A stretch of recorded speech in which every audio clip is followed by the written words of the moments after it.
Shalom.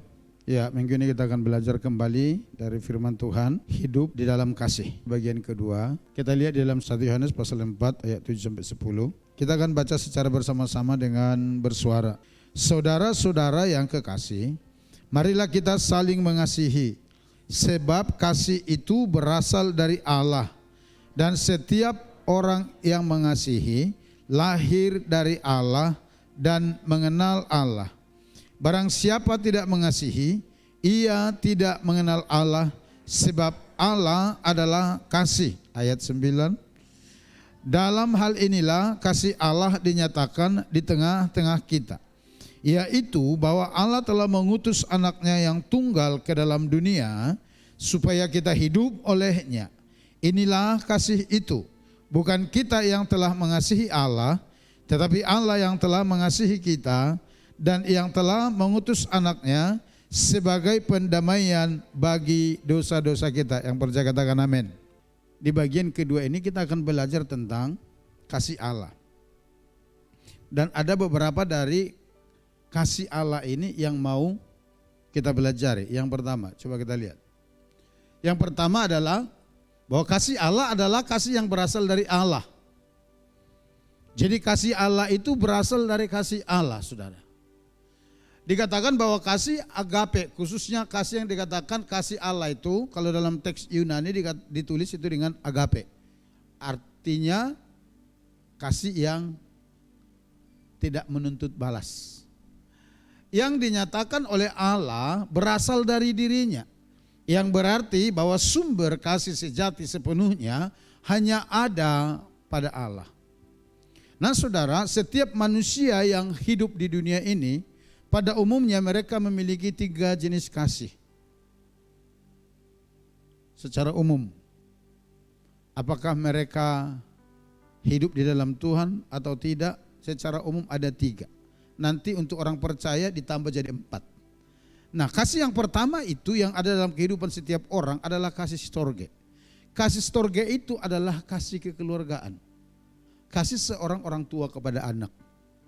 Atau sebaliknya, anak kepada orang tua. Kasih yang seperti itu disebut adalah kasih storge. Dan itu dimiliki oleh semua orang. Apakah mereka itu orang yang percaya kepada Yesus atau tidak? Apakah mereka orang dalam Tuhan atau tidak? Itu pasti ada di hati mereka. Para penyembah berhala sekalipun itu ada di hati mereka. Nah yang kedua, ada yang disebut dengan kasih philia. Kasih philia itu adalah kasih persaudaraan, kasih pertemanan, persahabatan. Nah itu pun dimiliki oleh semua orang. Baik orang di dalam Kristus atau di luar Kristus, mereka pasti memiliki jenis kasih itu. Dan yang ketiga, kasih eros adalah kasih asmara yang dipakai orang atau yang berlaku saat orang sedang membangun hubungan asmara satu dengan yang lain. Kasih yang seperti itu disebut dengan kasih eros. Tetapi ketiga kasih ini memiliki keterbatasan. Karena apa? Karena kasih ini bersumber dari diri manusia, termasuk dari objek yang dikasihi. Artinya begini, kalau engkau mengasihi aku baru mengasihi engkau. Kalau engkau baik kepadaku, saya akan baik kepadamu. Itu prinsip ketiga kasih ini. Tetapi ada satu lagi kasih di atas semuanya, itu namanya kasih agape. Kasih agape ini adalah kasih yang tidak menuntut balas daripada apa yang dibuat. Kasih agape ini sifatnya begini, saya akan tetap mengasihi engkau sekalipun engkau jahat kepadaku. Saya akan mengasihi engkau sekalipun engkau sering jelek-jelekkan aku. Saya akan tetap mengasihi engkau sekalipun engkau sering menfitnah aku. Kasih yang tidak menuntut balas dari objek yang dikasihi. Itulah kasih agape. Nah, dan ketika Alkitab menuliskan tentang Allah adalah kasih, yang dipakai di sana adalah kasih agape. Paham saudara sampai di sini? Paham ya? Dan ini hanya datang dan berasal dari Allah. Dan yang memiliki kasih seperti ini hanya orang-orang yang ada di dalam Tuhan. Tidak semua orang. Tidak semua orang, saudara. Hanya orang-orang yang ada di dalam Tuhan. Itu sebabnya bagi kita yang sudah di dalam Tuhan, ketika kita mempraktekkan kasih, apakah itu kasih storge, apakah itu kasih filia, apakah itu kasih eros, artinya kasih kekeluargaan, kasih persaudaraan, persahabatan, dan kasih cinta asmara. Kasih agape ini harus kita ikut sertakan mendampingi ketiga kasih itu. Ketiga kasih itu semua ada dalam diri kita. Apakah Bapak Ibu yang sudah berkeluarga punya anak? Apakah Bapak Ibu mengasihi anak-anaknya? Itu kasih storge yang dipakai. Apakah yang ada di sini anak muda punya orang tua? Kasih storge juga yang dipakai. Kasih filia persaudaraan, semua kita juga mengenakannya. Kasih asmara percintaan itu juga semua juga kita memilikinya. Tapi ketika kita, saudaraku, menjalankan kasih itu sebagai orang-orang yang sudah memiliki kasih agape, ketiga kasih itu harus disertai dengan kasih agape. Sebab kalau enggak, bubar dunia persilatan. Kasih storge misalnya. Ada kalanya anak-anak kita itu bertindak sangat kurang ajar. Betul ya? Sudah dibaikin, sudah dibesarin, tapi sesudah besar, apalagi sudah tahu membedakan ini dan itu, mulai bersikap kurang ajar sama orang tua. Nah, kalau kita berhenti di sebatas kasih storge, ketika orang yang kita kasihi itu tidak membalas kasih yang kita berikan itu, akan break di situ, akan berhenti. Tapi kalau kita sertakan di sana kasih agape, kita akan bisa menerima mereka apa adanya, kita akan bisa mengampuni mereka, dan kita akan bisa memaafkan mereka. Sama di dalam kasih persahabatan. Ada kalanya persahabatan kita itu nggak tahu angin, nggak tahu badannya, tiba-tiba yang satu bikin ulah sehingga menjengkelkan. Nah, kalau kita hanya memakai kasih persaudaraan, persahabatan, filia, akan break juga sampai di situ. Karena prinsipnya saya akan mengasihimu kalau engkau baik. Tapi kasih agape tidak begitu. Saya akan tetap mengasihimu sekalipun engkau tidak baik kepadaku. Sehingga persahabatan kita itu bisa utuh dan langgeng. Nah, sama dengan kasih eros juga. Kalau kita di dalam dunia percintaan kita contohnya ya, orang-orang muda ini hanya mempergunakan kasih eros, udah selesai gaya bebas semua. Melakukan segala sesuatu yang dia suka. Tapi kasih agape tidak begitu. Kasih agape itu bisa membedakan mana yang bisa dilakukan, mana yang tidak. Mana yang dosa, mana yang tidak. Mana yang kudus, mana yang najis. Oleh karenanya kasih agape berfungsi di sana untuk menetralisir kasih asmara tersebut yang disebut dengan eros. Dan sekali lagi, kasih yang jenis agape ini hanya datang dari Allah dan hanya dimiliki orang-orang yang lahir dari Allah. Kasih inilah yang membuatnya rela mengorbankan anaknya bagi kita secara cuma-cuma. Siapa anaknya itu? Yesus. Artinya begini, kasih seperti inilah atau kasih agape inilah yang membuat Bapa di sorga rela mengorbankan Yesus Kristus bagi kita secara cuma-cuma. Yohanes 3:16 berkata, karena begitu besar kasih Allah akan dunia ini, sehingga ia telah mengaruniakan Anak yang tunggal, supaya setiap orang percaya kepadanya tidak binasa melainkan beroleh hidup yang kekal. Kasih yang tidak menuntut balas itu.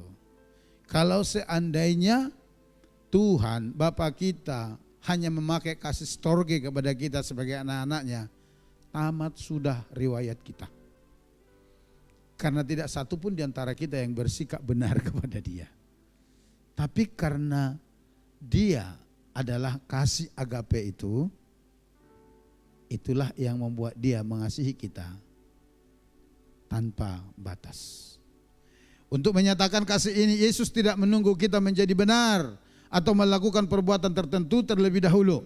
Tetapi justru dia mati bagi kita saat kita masih dalam keadaan berdosa. Coba kita baca ini yuk. Roma 5 ayat 8. Akan tetapi Allah menunjukkan kasih-Nya kepada kita oleh karena Kristus telah mati untuk kita ketika kita masih berdosa.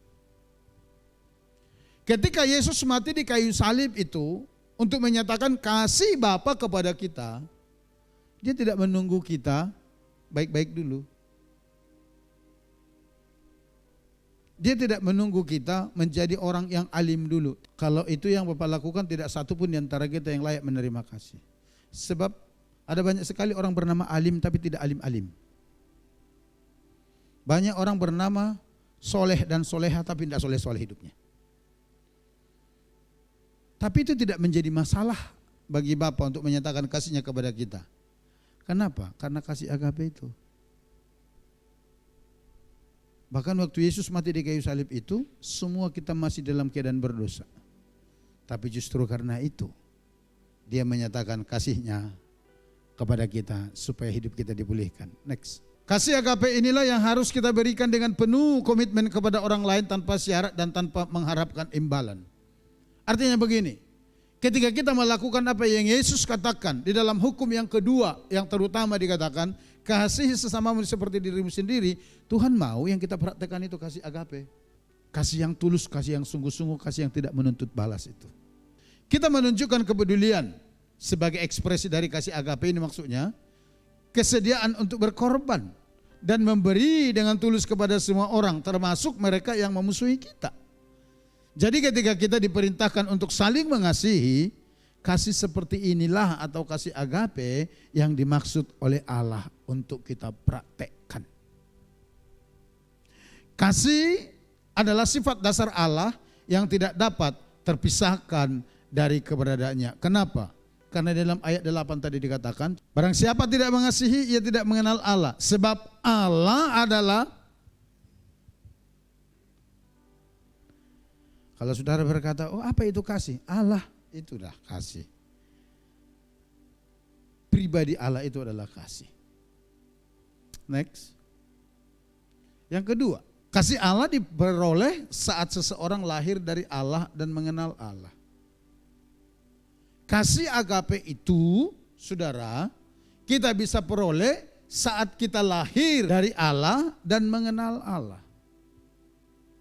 Saudara-saudaraku yang kekasih, marilah kita saling mengasihi.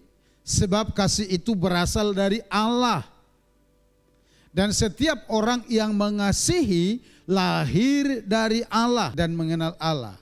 Barang siapa tidak mengasihi, ia tidak mengenal Allah, sebab Allah adalah kasih. Perhatikan, dikatakan setiap orang yang mengasihi, mereka itu lahir dari Allah. Atau kalau orang mau memiliki kasih, mereka harus lahir dari Allah. Itu maksudnya. Kenapa begitu? Karena kita tidak bisa peroleh kasih itu, kasih agape dari yang lain. Itu hanya ada di dalam Allah. Jadi kalau kita mau memiliki kasih Allah, kasih agape, kita harus lahir dari Allah. Kasih sejati dapat diperoleh ketika seseorang dilahirkan dari Allah, yaitu saat seseorang percaya kepada Yesus Kristus atau disebut dengan waktu mereka lahir baru. Yohanes 3 berkata begini, Yesus menjawab katanya, aku berkata kepadamu sesungguhnya jika seorang tidak dilahirkan kembali, ia tidak dapat melihat kerajaan Allah. 4. Kata Nikodemus kepadanya, bagaimanakah mungkin seorang dilahirkan kalau ia sudah tua? Dapatkah ia masuk kembali ke dalam rahim ibunya dan dilahirkan lagi? Ayat 5. Jawab Yesus, aku berkata kepadamu sesungguhnya jika seorang tidak dilahirkan dari air dan roh, ia tidak dapat masuk ke dalam kerajaan Allah. Sampai di sini dulu ya. Ketika Yesus berkata kepada Nikodemus, Nikodemus itu adalah tokoh agama penting di tengah-tengah orang Yahudi yang sangat dihormati. Tapi ketika dia berbincang-bincang dengan Yesus, dia berkata demikian. Yesus berkata kepada Nikodemus, kalau engkau tidak dilahirkan kembali, engkau tidak akan bisa melihat kerajaan Allah. Enggak nyambung tahu sama Nikodemus. Makanya Nikodemus bilang begini, bagaimana mungkin orang setua begini dilahirkan kembali? Nikodemus berpikir, lahir kembali itu artinya dia masuk lagi ke rahim ibunya, lalu dilahirkan kembali. Sementara udah kumisan, jenggotan, bahkan kumis jenggot pun udah ubanan. Bagaimana mungkin itu? Dia tidak nangkap apa yang Yesus maksud. Tapi yang Yesus katakan bukan lahir secara fisik, tapi dikatakan dilahirkan dari roh dan air. Artinya orang ini mengalami pembaharuan, orang ini mengalami perjumpaan rohnya dengan Tuhan. Setelah itu mereka dibaptis sebagai tanda pertobatan dan kelahiran barunya. Itu maksud Tuhan, jadi bukan lahir secara fisik. Ayat 6. Apa yang dilahirkan dari daging adalah daging, dan apa yang dilahirkan dari roh adalah roh. 7. Janganlah engkau heran karena aku berkata kepadamu, kamu harus dilahirkan kembali. Kalau kita dilahirkan secara fisik, yaitu kelahiran fisik. Dan itu hanya bersifat daging. Tapi yang Yesus maksud bukan itu. Yang Yesus maksud adalah kelahiran kembali kita, kelahiran baruan kita. Ada pembaharuan di dalam roh, di dalam jiwa kita. Ada pertobatan, itu maksudnya. Sehingga kita memperoleh keselamatan dan rohnya dimateraikan dalam hati kita. Bagaimana caranya orang dilahir barukan? Di dalam Roma pasal 10 ayat 9 dan 10 dikatakan demikian. Ayat 9, sebab jika kamu mengaku dengan mulutmu bahwa Yesus adalah Tuhan dan percaya dalam hatimu bahwa Allah telah membangkitkan dia dari antara orang mati, maka kamu akan diselamatkan. Perhatikan ya. Jika kamu mengaku dengan mulutmu bahwa Yesus adalah Tuhan, mengaku dengan mulut ini bahwa Yesus Tuhan, dan percaya di dalam hatimu bahwa Allah telah membangkitkan Yesus dari antara orang mati, maka kamu akan diselamatkan. Ayat 10. Karena dengan hati orang percaya dibenarkan, dan dengan mulut orang mengaku diselamatkan. Itu caranya. Percaya dalam hati bahwa Yesus telah dibangkitkan dari orang mati oleh Bapa di sorga. Ketika dia mati menggantikan saudara dan saya, menebus kita dari semua dosa-dosa. Lalu mengaku dengan mulut kita bahwa dia adalah Tuhan, dikatakan engkau dibenarkan dan engkau diselamatkan. Dan ketika itu kita lakukan, Efesus 1 ayat 13 berkata, dia memateraikan tanda kepemilikannya di dalam hati kita. Apa itu Roh Kudus? Jadi setiap kita yang telah percaya bahwa Yesus adalah Tuhan dan Juru Selamat kita dan menerimanya, kita diberikan rohnya, dimateraikan dalam hati kita. Itu kata firman di dalam Efesus 1 ayat 13 dan 2 Korintus pasal 1 ayat 21 sampai 22. Dengan demikian kita memiliki kasih.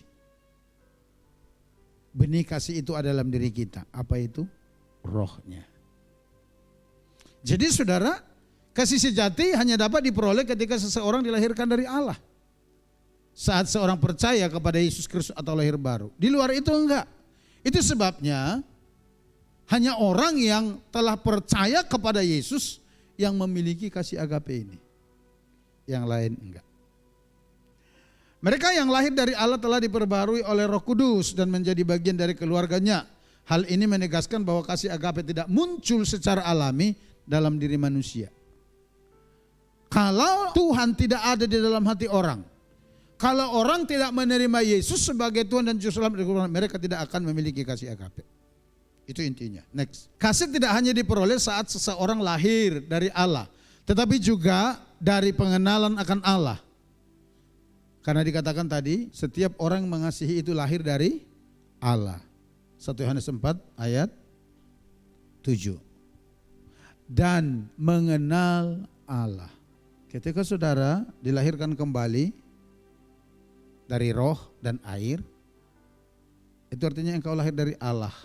Dengan demikian engkau memiliki kasih di dalam hatimu, dalam hidupmu.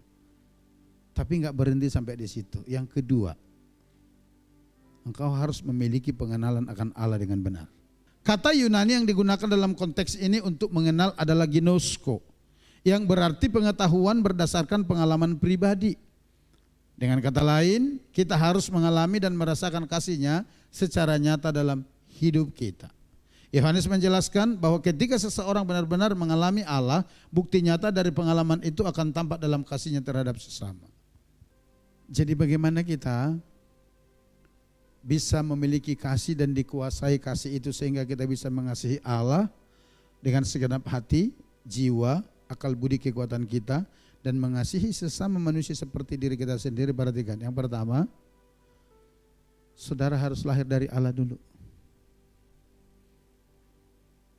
Dengan demikian saudara memiliki kasih. Tapi yang kedua, saudara harus mengenal Allah dengan benar.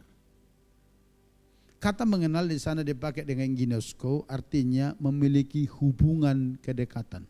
Memiliki hubungan yang intim. Karena kata ginosko itu juga dipakai untuk menjelaskan tentang hubungan intim suami istri. Itu adalah ginosko. Artinya Bapak Ibu, kalau saudara mau dikuasai oleh kasih Allah, sehingga kita bisa mengasihi Allah dan sesama, segenap hati dan seperti diri kita sendiri, saudara harus memiliki hubungan dengan Allah dengan benar. Saudara harus mengenal Allah dengan benar.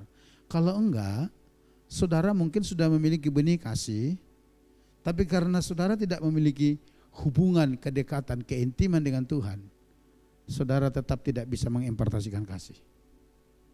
Tidak akan pernah bisa. Next. Seseorang tidak dapat bertumbuh dalam pengalaman akan Allah tanpa juga bertumbuh dalam kasih terhadap sesama. Oleh karena itu Yohanes dengan tegas menyatakan, barang siapa tidak mengasihi, ia tidak mengenal Allah. Sebenarnya kalau mau diterletkan seperti ini, barang siapa tidak mengasihi, ia tidak memiliki hubungan dengan Allah. Atau barang siapa tidak mengasihi karena dia tidak memiliki keintiman dengan Allah. Orang-orang yang tidak memiliki hubungan keintiman dengan Tuhan itu berat bagi mereka untuk menyatakan kasih. Sekalipun mereka memiliki benih kasih itu. Minggu lalu sudah kita praktekkan toh di dalam contoh itu. Atau di Badayut yang saya ceritakan itu. Saya suruh dia kasih uang sama temannya, lalu saya tanya, kamu tulus enggak ngasihnya? Ragu-ragu Pak. Dia bisa memberi tapi dengan keraguan. Atau yang lebih parah lagi, dia memilikinya tapi enggak mau memberi. Bukan karena tidak punya, tapi karena enggak mau. Dan saya katakan minggu lalu itu gambaran kita. Ada banyak di antara kita yang sudah, bahkan mungkin semua kita yang hadir di sini sudah memiliki kasih Allah. Tetapi kita tidak bisa memberikan kasih itu kepada Tuhan dan sesama kita. Enggak bisa, kenapa? Karena kita tidak memiliki hubungan itu, karena kita tidak mengenal Allah itu dengan benar. Jika seseorang tidak memiliki kasih yang nyata kepada umat Allah, maka pengakuannya bahwa ia mengenal dan mengalami Allah tidak dapat dipercaya. Artinya itu hanya omon-omon. Kau mengasihi Allah? Iya. Kau mengenal Allah? Iya. Tapi enggak bisa mengasihi sesama. Itu patut dipertanyakan. Sebab idealnya dari kacamata Tuhan, orang yang mengenal Allah itu, orang yang memiliki hubungan kedekatan dengan Tuhan itu, mereka pasti bisa mengekspresikan kasih kepada Tuhan dan kepada sesama. Yang ketiga, kita mau lihat perbedaannya sudah. Perbedaan antara kasih manusia dan kasih Allah. Yang pertama, sumbernya berbeda. 1 Yohanes 4 ayat 19 dikatakan begini, kita mengasihi karena Allah lebih dahulu mengasihi kita. Jadi kalau kita disuruh mengasihi, itu karena Allah yang sudah duluan mengasihi kita. Memberikan kasih itu kepada kita. Demikianlah kita mengenal kasih, yaitu bahwa Kristus telah menyerahkan nyawanya untuk kita. Jadi kita pun wajib menyerahkan nyawa kita untuk saudara-saudara kita. Ini adalah bentuk kasih daripada Bapa. Dia menyerahkan Kristus bagi kita sebagai tebusan kita dari semua dosa kesalahan pelanggaran kita. Oleh karenanya ketika kita percaya kepadanya dan menerima dia, kasih Allah ada dalam diri kita. Ingat, kita disuruh mengasihi karena Allah lebih dahulu mengasihi kita. Dan karena Allah telah menaruh kasih itu dalam hati kita. Jadi sumbernya bukan dari yang lain. Sumbernya dari Allah. Beda kalau kasih manusia yang saya sampaikan tadi. Sumbernya dari mana? Dari manusia itu sendiri, bahkan dari objek yang dikasihi. Oleh karenanya, kalau orang dikasihi itu tidak memberikan seperti yang diharapkan oleh orang yang mengasihi, berhenti kasihnya. Next. Kasih Kristen berakar pada pengorbanan Kristus bagi kita. Melalui pengorbanannya dosa kita dihapuskan, kita diampuni dan dibenarkan, diterima dan dikasihi oleh Allah. Jadi jelas sumber kasih Allah, sumber agape itu dari Tuhan. Yang kita terima daripadanya ketika kita dilahirkan kembali. Kita memiliki pengharapan bahwa segala sesuatu dalam hidup akan bekerja untuk kebaikan kita dan membawa kita kepada sukacita kekal, sehingga ketakutan dan keserakahan yang merupakan penghalang besar bagi kasih akan dihapuskan ketika kita percaya pada kasih Allah bagi kita dalam Kristus. Perhatikan saudara ya, kita memiliki pengharapan bahwa segala sesuatu dalam hidup kita akan bekerja untuk kebaikan kita dan membawa kita kepada sukacita kekal. Kalau apa? Kalau kita percaya bahwa kasih yang ada pada kita itu datang dari Allah dan kita percaya bahwa Allah mengasihi kita. Kasih Allah yang ada pada kita itu, kalau kita mempercayai itu, dikatakan itulah yang akan melenyapkan segala ketakutan, kekhawatiran, sikap serakah kita, keegoisan kita. Kalau kita percaya bahwa Allah mengasihi kita dan kasih itu tetap dalam kita dan kalau kasih itu menguasai kita. Tapi kalau tidak, hal-hal seperti itu akan menjadi penghalang untuk kasih Allah yang ada dalam diri kita bekerja. Next. Jadi akar dan sumber belas kasihan yaitu bahwa Allah telah memilih kita, Allah telah menguduskan kita dan menghususkan kita baginya karena Allah mengasihi kita. Semua ini diberikan kepada kita melalui kematian Kristus yang menggantikan kita. Kematiannya bagi kita memberikan pengharapan yang darinya kasih itu mengalir. Next. Yang kedua saudara, kasih Kristen dipelihara dan dibentuk oleh karya Roh Kudus. Sedangkan kasih manusia tidak memiliki dasar rohani ini. Artinya begini, kasih yang ada pada kita, kasih agape itu tidak hanya diberikan, tapi dipelihara dan dibentuk oleh karya Roh Kudus. Nah, Paulus menyebut kasih sebagai buah roh dalam Galatia 5:22 yang menunjukkan bahwa kasih sejati dalam kehidupan orang percaya adalah hasil dari pekerjaan Roh Kudus di dalam hati orang percaya. Roh Kuduslah yang membuat pengorbanan Kristus nyata bagi kita, mengubah hati kita dan memungkinkan kita untuk mengasihi dengan kasih yang sejati. Buka Yohanes 16:13. Tetapi apabila ia datang, siapa yang dimaksud ini? Yaitu roh kebenaran, ia akan memimpin kamu ke dalam seluruh kebenaran. Sebab ia tidak akan berkata-kata dari diri sendiri, tetapi segala sesuatu yang didengarnya itulah yang akan dikatakannya dan ia akan memberitakan kepadamu hal-hal yang akan datang. Kalau Roh Kudus itu, kata Yesus, datang dan diberikan kepadamu, salah satu tugas utamanya untuk menuntun saudara dan saya berjalan di dalam segala kebenaran Allah. Termasuk membentuk dan mempertahankan kasih itu ada di dalam diri kita. Itu pekerjaan Roh Kudus. Bukan pekerjaan kita. Tapi bagaimana itu bisa terjadi dalam kehidupan kita? Yang kedua tadi, kita harus mengenal Allah dengan benar. Artinya kita harus memiliki hubungan keintiman dengan Tuhan. Tanpa itu enggak bisa, saudara. Kalau kita tidak memiliki hubungan kedekatan dengan Tuhan itu, yang ada secara terus menerus setiap hari, saya percaya kekhawatiranlah, ketakutanlah, keegoisanlah, keserakahanlah yang menguasai hati kita. Sekalipun di dalamnya ada kasih. Kita tidak membiarkannya bertumbuh dan terus dibentuk oleh Roh Kudus. Roh Kuduslah yang membuat pengorbanan Kristus nyata bagi kita. Ia menyadarkan kita, meyakinkan kita bahwa Kristus telah mati menggantikan kita di kayu salib untuk menanggung semua dosa, kesalahan, pelanggaran kita, mengubah hati kita dan memungkinkan kita untuk mengasihi dengan kasih yang sejati. Itu Roh Kudus, pekerjaan Roh Kudus. Bukan kekuatan kita. Dan sekali lagi itu lahir dari persekutuan kita dengan Tuhan. Next. Roh Kudus tidak hanya bekerja saat awal perjalanan iman kita melalui kelahiran baru, ya, tetapi juga terus menopang iman kita setiap hari. Dia menuntun iman kita, dia menuntun kita setiap hari untuk berjalan di dalam seluruh kebenaran Allah. Oleh sebab itu, kita harus bergantung pada kuasanya. Kita harus bergantung itu artinya begini, kita harus terus membangun hubungan kita dengan Dia.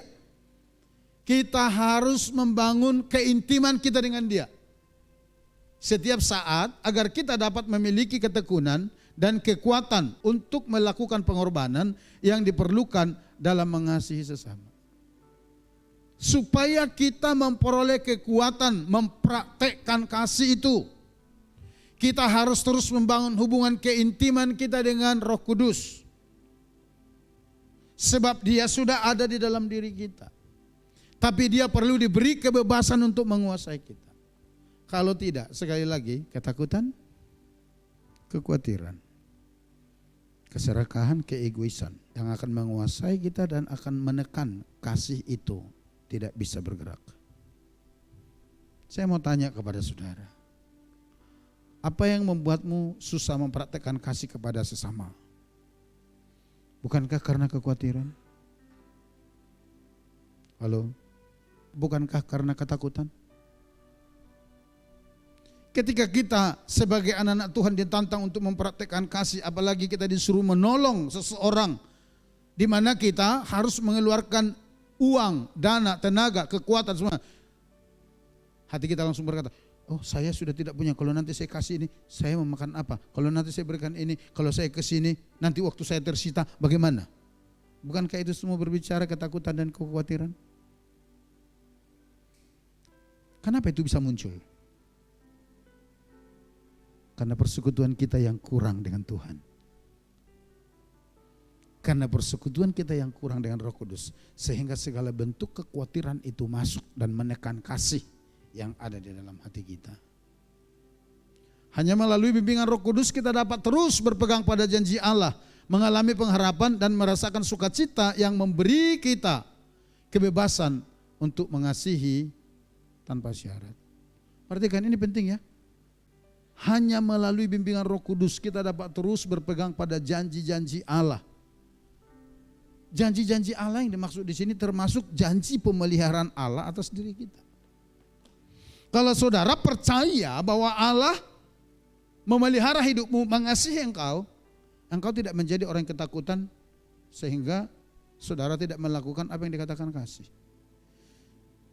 Tapi karena engkau ketakutan, engkau khawatir, maka engkau menjadi begini benar. Bahasa kita di sini bukan lagi kikir, bukan lagi pelit, tapi tukuk garam. Apa sih artinya tukuk garam? Satu level di atas pelit. Itu lebih parah dari pelit, lebih parah dari kikir. Oleh karena apa? Kita kurang percaya akan pemeliharaan Tuhan dalam hidup kita. Tapi kalau saudara percaya bahwa engkau adalah anak-anak Allah dan Tuhan memelihara hidupmu sebagai anak-anaknya, engkau pasti mau mempraktekkan kasih. Tapi kenapa itu tidak terjadi di hati kita? Karena pengenalan kita yang kurang akan Tuhan. Hubungan kita yang tidak kontinu dengan Tuhan. Sehingga segala jenis sampah yang dari luar itu masuk dan menguasai hati kita. Kalau seandainya kita tekun membangun hubungan kepada Tuhan, kuasa kasih Tuhanlah yang menguasai hati dan pemikiran kita. Sehingga tidak ada dalil, tidak ada perdebatan di dalam hati kita untuk melakukan firman Tuhan. Sebagai anak-anak Tuhan, kita bisa mentaati pedoman hidup yang telah Tuhan berikan kepada kita. Ketika saudara disuruh berkorban, saudara akan lakukan. Karena apa? Kita belajar dari Tuhan. Ketika saudara disuruh mengembalikan persepuluhan, saudara akan lakukan. Karena apa? Saudara percaya akan pemeliharaan Tuhan dalam hidupmu. Dan karena kita mengasihi Tuhan. Tapi coba kalau tidak, Allah, itu lagi. Dengar, itu berlaku bagi setiap kita semua yang telah ada di dalam Kristus. Amin. siapapun orangnya di luar sana yang tidak hidup di dalam Tuhan, itu tidak menjadi aturan bagi mereka. Tapi siapapun mereka orang di luar sana, ketika mereka percaya kepada Yesus dan mereka terhisap kepada keluarga Allah, pedoman hidup itu berlaku bagi mereka. Mau dari suku bangsa manapun. Karena Allah telah membuat pedoman hidup orang-orang yang percaya kepadanya. Next. Lebih dari itu, Roh Kudus membentuk dan mempertahankan kasih dan dalam diri kita dengan mengatasi hambatan utama dalam mengasihi, seperti ketakutan, keserakahan, dan keegoisan. Ini hambatan utama ini untuk kita mempraktekkan kasih. Nih, ketakutan, keserakahan, dan keegoisan. Kalau tadi saya tambah kekhawatiran. Itu hambatan-hambatan utama untuk kita mempraktekkan kasih dalam kehidupan kita. Dia terus mengarahkan hati kita kepada firman dan janji-janji Allah. Roh Kudus akan terus mengarahkan itu. Mengarahkan hati kita kepada firman Allah dan janji-janjinya yang ada untuk kita. Memberikan kita hikmat dan keberanian untuk mengasihi dengan tulus. Serta merendahkan kesombongan kita. Sehingga kita tidak lagi fokus membuktikan diri tentang siapa kita. Kehebatan kita, keberadaan kita. Enggak lagi. Tetapi justru lebih peduli terhadap kebutuhan orang lain. Oleh karena apa? Kasih menguasai hati kita. Saudara, kalau kita berbicara tentang mengasihi sesama seperti dirimu sendiri, atau kalau kita berbicara tentang kasih, saudara jangan salah arti tentang kasih. Kasih agape yang dimaksud di sana itu adalah kasih yang mendidik. Kasih yang tidak membiarkan orang berjalan di jalan yang salah. Tapi kasih yang berani menegur. Kasih yang berani menarik orang untuk kembali ke jalan yang benar. Sekalipun kadang-kadang harus dimarah. Itu kasih yang murni. Itu kasih yang sejati. Itu kasih agape. Dan Tuhan banyak sekali memperlihatkan itu. Tidak hanya di perjanjian baru, tapi di perjanjian lama juga. Berulang kali kata Alkitab, Tuhan mengutus para hambanya, para nabinya, untuk menegur umatnya yang sedang meninggalkan jalan-jalannya. Bahkan kadang-kadang Tuhan menegur mereka dengan cara-cara yang sangat-sangat tidak diinginkan. Diizinkan bangsa-bangsa lain menjajah dan memperbudak mereka. Tapi satu hal yang Tuhan katakan di sana, karena Dia mengasihi umatnya. Supaya apa? Supaya mereka berbalik ke jalan yang benar. Jadi itu bahasa kasih. Sampai Tuhan membuang mereka ke Babel 70 tahun. Sampai sepertinya bangsa itu kayak protes. Katanya kami umat pilihan, tapi kok kami dibuang, kok jadi begini nasib kami. Tapi dengar, Tuhan katakan demikian. Aku tahu ya rancangan apa yang ada dalam hatiku mengenai kamu. Dalam Yeremia dikatakan demikian. Bukan rancangan kecelakaan, tapi damai sejahtera masa depan yang penuh harapan. Justru kalau kita pelajari, Tuhan membuang mereka ke Babel itu karena Tuhan sayang untuk melindungi mereka. Orang-orang yang tidak ikut ke Babel itu, mereka jatuh ke tangan bangsa Mesir. Tanda banyak yang dibinasakan. Kita yang kadang-kadang salah mengertikan. Begitu ditegur dengan teguran kasih, mana kasihmu? Katanya mengasihi. Konsep kita tentang kasih, membiarkan orang hidup sesukanya, sekalipun kehidupannya dalam kenajisan, penyimpangan dari jalan Tuhan. Nah, bagi kita enggak perlu ditegur. Itulah kasih. Tapi bagi Tuhan, tidak. Di dalam Ibrani pasal 12 dikatakan, barang siapa ku kasihi dia ku hajar. Barang siapa ku kasihi dia ku tegur, kata firman. Justru kalau Tuhan menegur kita, menghajar kita, itu berarti Dia mengasihi kita. Jadi tolong jangan salah pengertian. Mempraktekkan kasih. Nah, dalam firman Tuhan dalam Yakobus pasal 4 ayat 8a dikatakan demikian. Mendekatlah kepada Allah dan Ia akan mendekat kepadamu. Tahirkanlah tanganmu hai kamu orang-orang berdosa, dan sucikanlah hatimu hai kamu yang mendua hati. Perhatikan, mendekatlah kepada Allah dan Ia akan mendekat kepadamu. Dalam teks Yunani itu diartikan demikian. Mendekatlah kepada Allah atau dekatkan dirimu kepada Tuhan, maka Ia akan menarik engkau mendekat, bahkan melekat kepadanya. Dan ketika kita melekat kepada Tuhan, itulah yang membuat kita dikuasai kasih itu, sehingga kita bisa mempraktekkan dan mengimpartasikan kasih kepada sesama kita. Kita bisa mengasihi Allah dengan segenap hati, jiwa, akal budi dan kekuatan kita. Saya kasih contoh saudara ya, saya bawa alat peraganya ini. Tadi pagi juga saya praktekkan ini. Itu prinsipnya kurang lebih seperti ini. Saudara kenal ini apa namanya? Ini magnet. Ini paku. Coba sorot ini paku. Nih, bisa lihat? Bisa lihat enggak? Ini paku, benar ini paku besi. Tidak memiliki daya tarik di dalamnya. Kita mau buktiin.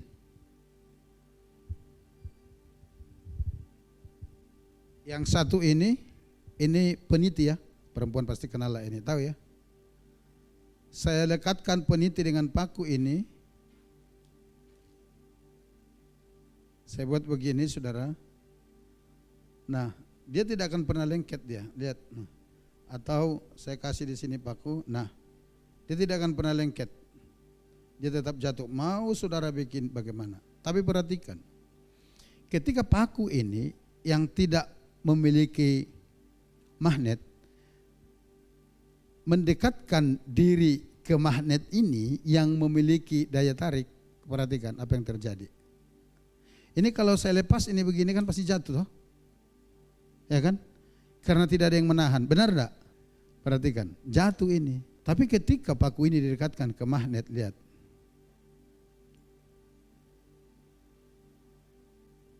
Ketika saya lepasin pun dia tidak jatuh. Nah, bahkan saya goyang-goyang pun dia tidak jatuh. Dia tetap melekat. Nah, yang dimaksud mendekat kepada Allah, maka dia akan mendekat kepadamu, dia akan mendekat bahkan menarik engkau supaya engkau semakin dekat melekat kepada. Seperti ini prinsipnya. Ketika engkau mendekat kepada Allah, maka Allah akan menarik engkau semakin dekat kepadanya supaya engkau semakin melekat kepada Dia. Dan saya katakan tadi, kalau kita semakin dekat, semakin melekat kepada Tuhan, maka kekuatan yang dari Tuhan itulah yang menguasai kita kasih-Nya, sehingga kita mampu mengasihi sesama kita dan juga Allah. Bukan karena kita, tapi karena kasih Allah yang mengalir di dalam hidup kita. Sehingga kita bisa membagikan kasih itu kepada orang, bahkan membawa orang dekat kepada Tuhan. Nah, sekarang kita lihat contohnya. Itu persis kayak begini. Ini peniti ya saudara ya. Kita udah sama-sama kita melihatnya bahwa peniti ini pun tidak memiliki daya tarik untuk melekat. Tapi perhatikan, ketika ini mendekat ke paku yang melekat ke magnet itu, perhatikan apa yang terjadi. Dia pun melekat. Bahkan ketika gantung begini, dia tetap melekat. Dia tidak jatuh. Oleh karena apa? Oleh karena kekuatan yang dari magnet ini mengalir di paku ini sehingga sampai kepada peniti ini. Sehingga dia bisa melekat. Daya lekat, daya tarik yang ada di magnet ini bisa disalurkan oleh paku ini ke peniti ini sehingga peniti ini melekat ke paku ini. Sampai di sini dulu, paham? Kira-kira peniti melekat ke paku ini karena apa? Karena magnet atau karena paku? Karena apa? Karena paku. Coba kita lepasin ya, atau kita buat berjarak paku dengan magnet. Apakah peniti ini akan tetap melekat? Coba kita pisah dulu. Dengan sendirinya penitinya lepas karena sekarang ini tidak memiliki kekuatan apa-apa. Ngerti enggak? Paham enggak? Ketika paku ini dilepaskan dari sini tidak lagi mendekat, dia tidak memiliki kekuatan apa-apa, bahkan dia tidak memiliki kekuatan untuk disalurkan. Betul. Tapi kita uji sekali lagi, ketika ini melekat lagi dan peniti kita dekatkan lagi, dia melekat lagi. Sampai di sini dulu bisa paham? Bisa nangkap? Perhatikan. Ketika hidupmu terus membangun hubungan kedekatan kepada Tuhan, kuasa kasih yang dari Tuhan itu akan menguasai hidupmu, sehingga engkau bisa mengimpartasikan kasih kepada sesamamu. Tapi ketika persekutuanmu putus dan bolong-bolong dari Tuhan, perhatikan ini dia. Kau tidak memiliki kekuatan apa-apa. Engkau tidak memiliki daya tarik apapun yang bisa kau bagi kepada orang dan membawa orang itu dekat kepada Tuhan. Paham? Jadi kekuatan yang ada di paku ini hanya ada ketika dia melekat ke magnet ini. Sama. Kasih itu hanya akan menguasai hatimu, hatiku, hati kita semua, sehingga kita bisa mengasihi Allah, bisa mengasihi sama kita. Ketika kita terus membangun hubungan dengan Tuhan. Hanya itu. Itu sebabnya harus konsisten. Terus menerus membangunnya, tidak hanya sebentar. Hari ini engkau intim, besok enggak. Hari ini engkau memiliki pengaruh, tapi besok udah enggak. Oleh karenanya kita sering lihat dan dengar orang, weh dia rohani sekali loh, begini, dekat sekali dengan Tuhan. 3 hari kemudian jatuh dalam perzinahan. Oleh karena apa? Hidupnya yang tidak terhubung terus dengan Tuhan. Sampai di sini dulu, saudara bisa paham? Bisa mengerti? Jadi yang kedua yang harus kita lakukan supaya kita bisa mengasihi Allah dengan segenap hati, jiwa, akal budi dan kekokaran kita, dan mengasihi sama seperti diri kita sendiri, membangun hubungan terus dengan Tuhan, konsisten terus supaya kasih Allah itu menguasai hati kita dan kita bisa mengasihi. Pak, kalau saya hidup seperti itu saya dapat apa? Saya mau katakan hidupmu diberkati. Karena apa? Karena yang sedang kita pelajari ini adalah cara-cara hidup anak-anak Allah. Sebagai anak-anak Allah, saudara praktekkan ini, hidupmu diberkati. Kenapa? Karena firman Tuhan berkata, statusmu sebagai anak-anak Allah satu paket dengan berkatmu. Di dalam Galatia, di dalam kitab Roma dikatakan, kamu bukan lagi hamba, tapi kamu sekarang telah menjadi anak. Karena kamu anak, maka kamu adalah ahli waris kerajaan Allah. Dalam Galatia 4 ayat 7 terjemahan firman Allah yang hidup berkata, karena kamu anak Allah, maka apa yang dimiliki Allah itu adalah milikmu. Bukankah itu diberkati? Halo? Oleh karenanya, saudara tidak perlu pusing memikirkan tentang berkat. Yang perlu kita bangun cara hidup anak-anak Allah. Amin. Maka otomatis hidupmu diberkati. Yang percaya dan mau katakan amin. Kita datang kepada Tuhan.